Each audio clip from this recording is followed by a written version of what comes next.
욥이 대답하여 이르되 내가 힘없는 자를 참 잘도 도와주는구나. 기력 없는 팔을 참 잘도 구원하여 주는구나. 지혜 없는 자를 참 잘도 가르치는구나. 큰 지식을 참 잘도 자랑하는구나. 내가 누구를 향하여 말하느냐? 누구의 정신이 내게서 나왔느냐?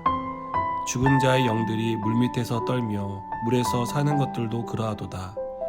하나님 앞에서는 수울도 벗은 몸으로 드러나며 멸망도 가림이 없음이라.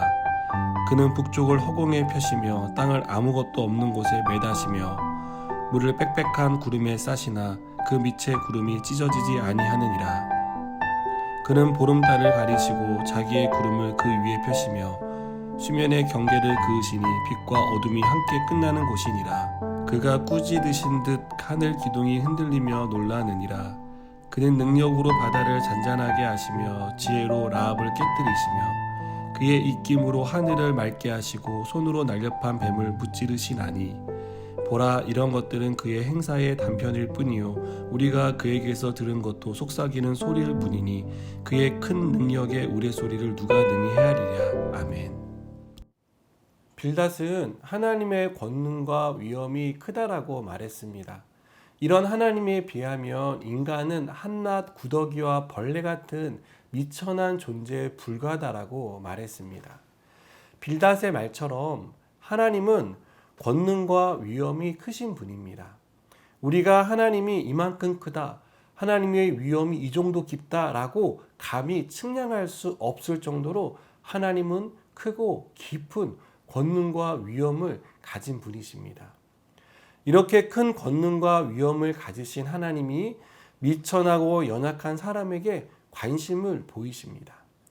우리는 감히 하나님을 쳐다볼 수 없다고 생각하는데 하나님은 우리에게 나타나시고 하나님의 권능과 사랑을 보여주십니다.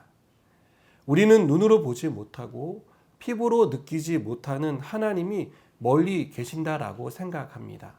하나님이 누구시고 어떤 일을 행하셨는지 성경을 통해 보고 들어서 알지만 그 하나님이 가까이 계시다는 것에 대해서는 느끼지 못할 때가 많습니다. 하나님이 나와 함께 하심을 경험하지 못했기 때문입니다. 내가 어려울 때 도와주시고 힘들 때 위로해 주시고 고난 가운데 건져주신 은혜를 경험하지 못하니 하나님에 관해 알지만 하나님을 경험하는 참 지식은 없습니다. 하나님을 경험하지 못하면 우리가 아는 지식은 온전할 수 없습니다.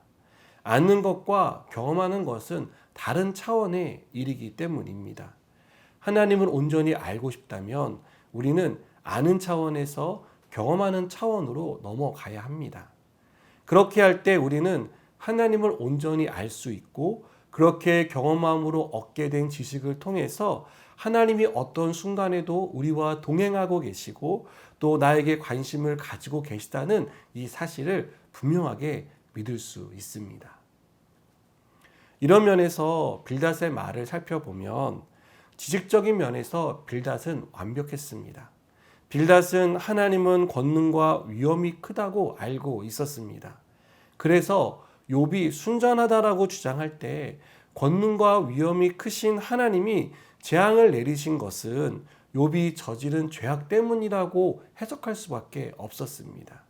하나님은 완벽하시기 때문에 하나님은 완전하시기 때문에 그 완전하신 하나님이 순전한 사람에게 재앙을 내리는 것은 있을 수 없다는 것이 빌닷이 생각하는 하나님이었기 때문입니다. 빌닷은 인과응보의 하나님을 믿었고 인과응보의 하나님이 순전한 욥에게 재앙을 내리시는 일은 있을 수 없는 일이니 지금 욥이 당한 재앙은 결국 그가 죄를 지었다는 것을 입증해 주고 있다라고 그는 생각했습니다. 여러분, 이것은 욥에게 하나도 위로가 되지 않았습니다. 하나님이 크신 분이고 위엄으로 욥을 심판하셨다는 말은 어떻게 욥에게 위로가 될 수 있었겠습니까? 빌닷의 말을 빌리자면 구더기와 벌레 같은 욥이 큰 권능과 위엄의 하나님과 변론을 한다는 것은 말이 안 되는 일이었습니다. 빌닷은 이런 말들로 욥을 비난했습니다. 욥은 이런 빌닷에게 힘이 없고 지혜가 부족한 사람에게 줄 것은 비난이 아니라 위로라고 말하고 있습니다. 하나님의 권능과 위엄을 알고 있다면 그것으로 너가 하나님이 너를 심판하신 것이다, 너가 죄를 지은 것이다 라고 정죄하는 것이 아니라 그 하나님의 권능과 위엄으로 너를 이 어려움으로부터 구해 주실 것이고 너를 회복시켜 주실 것이다 라는 위로의 말을 해 주어야 한다라고 욥은 말하고 있습니다. 욥은 하나님을 경험적으로 알고 있었습니다.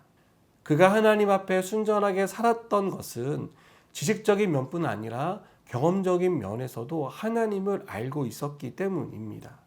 그리고 하나님을 진심으로 사랑했기 때문입니다. 재앙을 만나 큰 고난과 고통을 당했지만 하나님을 원망하고 떠나지 않을 수 있었던 것은 욥이 하나님의 권능과 위엄, 놀라우신 그 하나님을 경험했기 때문이었습니다. 욥이 5절 이하에서 하나님의 권능과 위엄을 어떻게 설명하고 있는지 보십시오.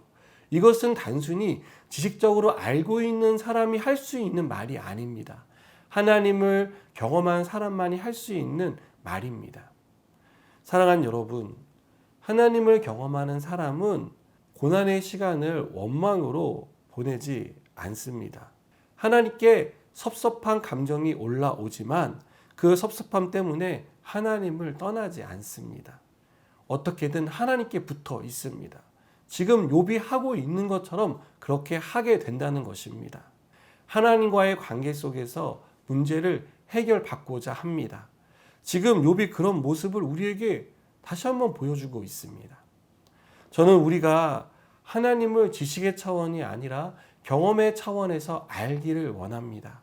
우리가 이렇게 하나님을 경험하게 될 때 어떤 상황에서도 여전히 하나님을 신뢰할 수 있게 됩니다. 하나님의 큰 권능과 위엄으로 우리를 살피시고 이끌어 주신다는 사실을 믿을 수 있습니다. 그리고 하나님을 더 깊이 경험하길 원하고 하나님과 더 깊은 관계를 맺어갈 수 있습니다. 저는 우리가 이런 사람이 되기를 소망합니다. 하나님을 더 깊이 경험하고 하나님과 더 깊은 관계를 맺어가는, 그래서 어떠한 환경과 상황에서도 하나님을 온전히 신뢰하는 믿음의 사람이 되시기를 축복합니다. 기도하시겠습니다. 하나님, 우리가 하나님을 더 깊이 경험하기 원합니다. 더 많이 알기 원합니다. 그래서 어떤 상황에서도 하나님을 신뢰할 수 있는 믿음을 갖게 하여 주시옵소서. 예수님의 이름으로 기도드립니다. 아멘.